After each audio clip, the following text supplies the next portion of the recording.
Learfield on the call.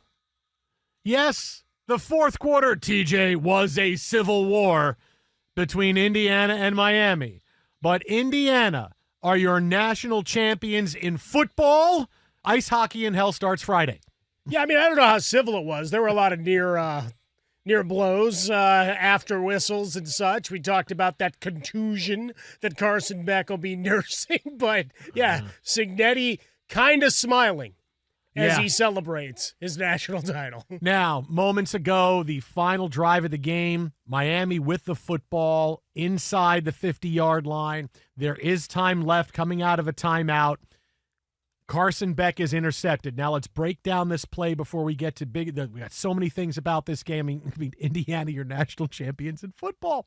There's hope for you. We talked about, right somewhere, Bobby Knight is throwing a chair to celebrate this that's happening right now. And chairs are getting thrown in heaven, all across the field, all across the way. Hey, man, there have been other coaches that have thrown chairs. Sure. Okay, Doug Gottlieb might be throwing a chair to help Indiana. There you go. So think about this for a second. Carson Beck throws deep. He's got a receiver open. However, he underthrows the football. Sharp's able to come up with the interception. They win. He throws it deep, and it's into kind of double coverage. But if Beck puts enough air under this football, it probably is a completion, or at the very worst, it's an incomplete pass.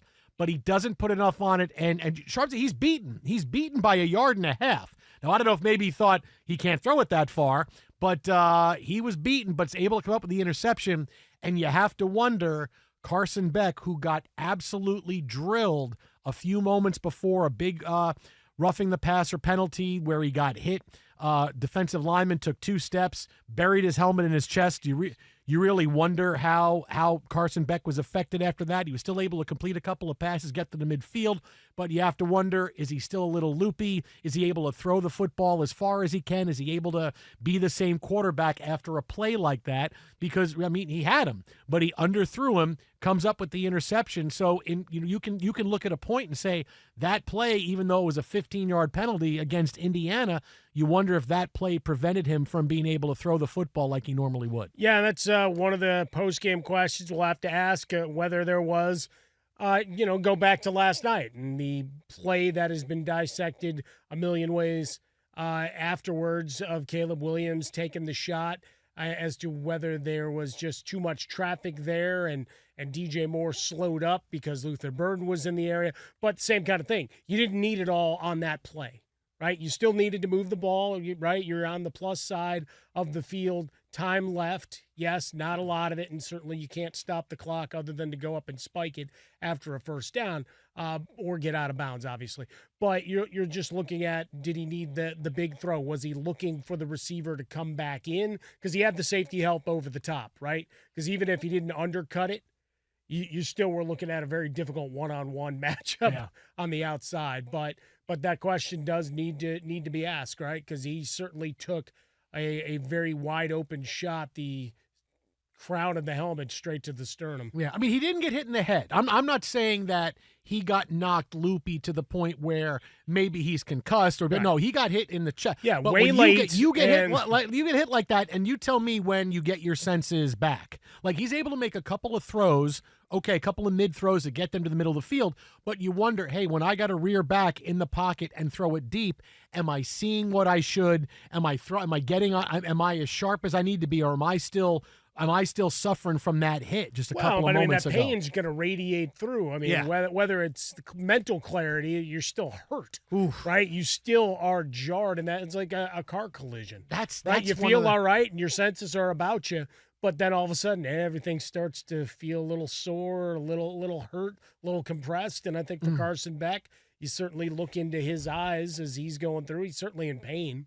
Yeah, right? I mean, certainly did not just walk away from that hit unscathed, which was a good 2 steps extra with a wide open shot to the sternum. I don't think I'm underselling. That's one of the most violent hits I've seen in college football in quite some time.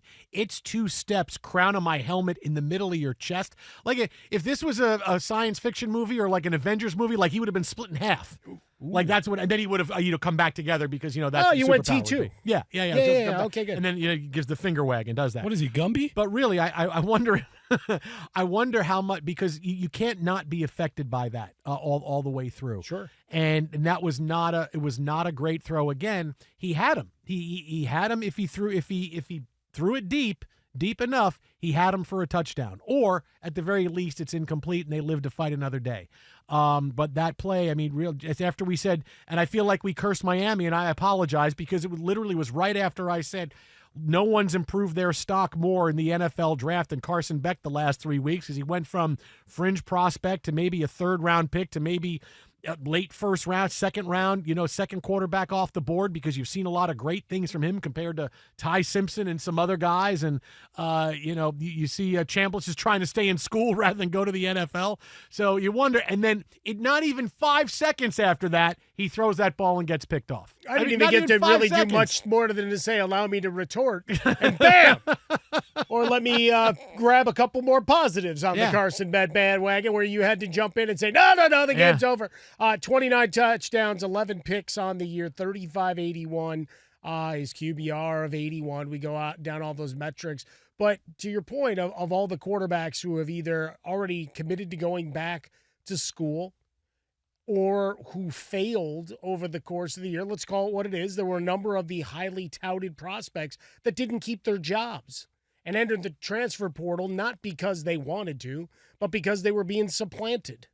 And so now with Carson Beck, there's a great chance that you find yourself as a late day 1, early day 2 prospect, because as we've watched throughout this NFL season, where 60-plus quarterbacks have had to start, where for an AFC title game, we're going to get another one added on to another notch on the belt. I like that. Michael Irvin. See what I did there? Sure.